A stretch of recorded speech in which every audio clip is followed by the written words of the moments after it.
Ngayong linggo, maghahanda tayo ng putahe na talaga namang espesyal. Ina-assemble ko ngayon ang kawayang pagsasabitan natin ng pork belly roll na lulutuin natin dito sa Lotgar Farm Resort.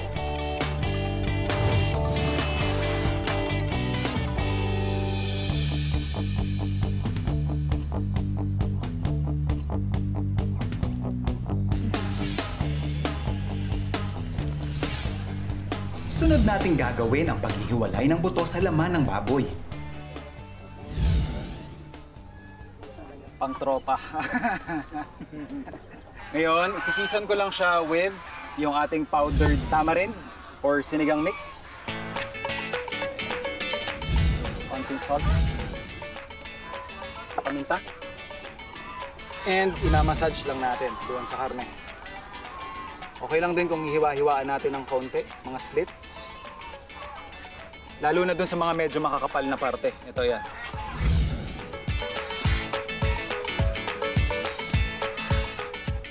So habang namamarinate yung ating pork ng ating salt, pepper, tsaka ng ating powdered tamarind, ready naman natin yung ating spices.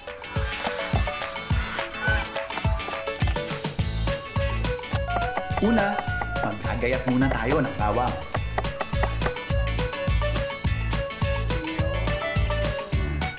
Maghihiwa rin tayo ng sibuyas.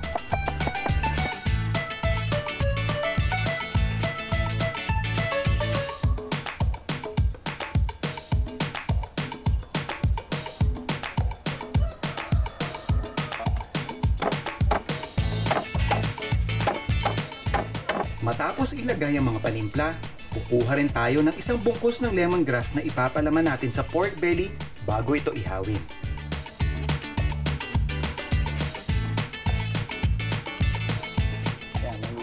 Maingat nating isasabit ang pork belly roll sa kawayan gamit ang alambre. Hindi nakakalas to.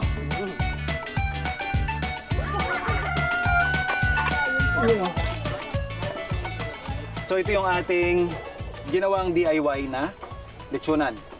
Although basically parang nung sinauna ganito rin kasi yung nakikita ko na nandyan lang siya naka-elevate para hindi rektang-rekta doon sa uling, tapos meron tayong mga lata para madali nating napipihit. And yes, dati, or actually kahit naman sa ibang lugar ngayon ng Pilipinas, mano-mano pa rin yung pagpipihit ng lechon. May mga kaibigan ako dati na ito yung racket, mga nagpipihit ng lechon sa Las Piñas, kaya medyo familiar ako doon sa, kumbaga sa rig or sa setup na ginagawa natin ngayon. Simple lang ang setup natin. Gumamit lang ako ng pinagpatong na hollow blocks. Tapos, nag-UP ako ng 2 lata na pagpapatungan ko ng kawayan para madali itong mapaikot.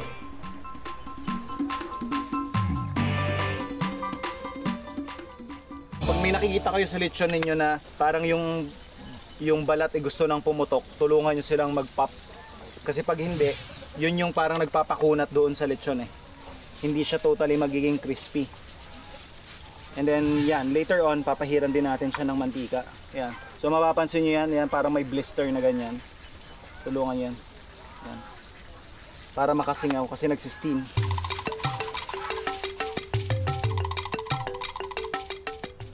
Ayan.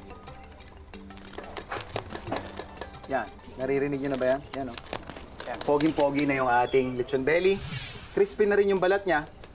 Pero para lang mas mapalabas natin yung parang chicharon na itsura sa kanya, pubusan natin ng mainit na mantika. Ingat lang din po pag gagawin niyo yung gantong proseso na make sure, unang-una, walang taong pwedeng matalsikan kasi may tendency yung mantika natin kumalat.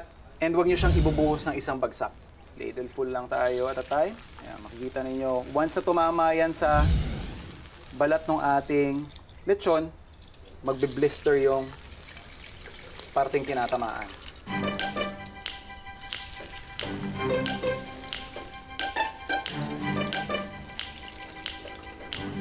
Ayan, kaya nagbibigay siya ng ganyang texture.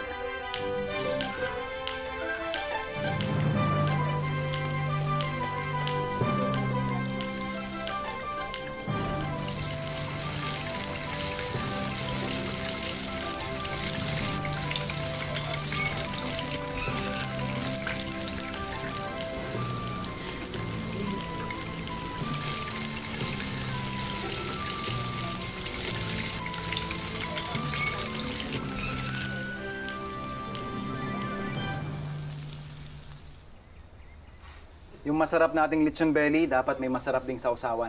Yan. Sibuyas, suka, soy sauce, and yung ating calamansi juice, brown sugar,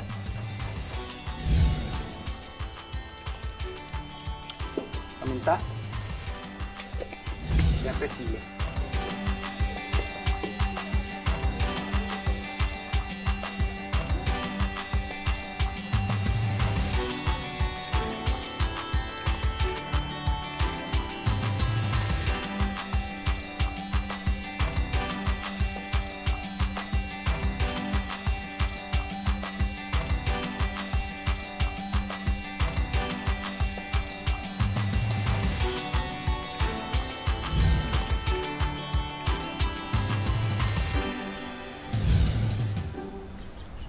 Tropa!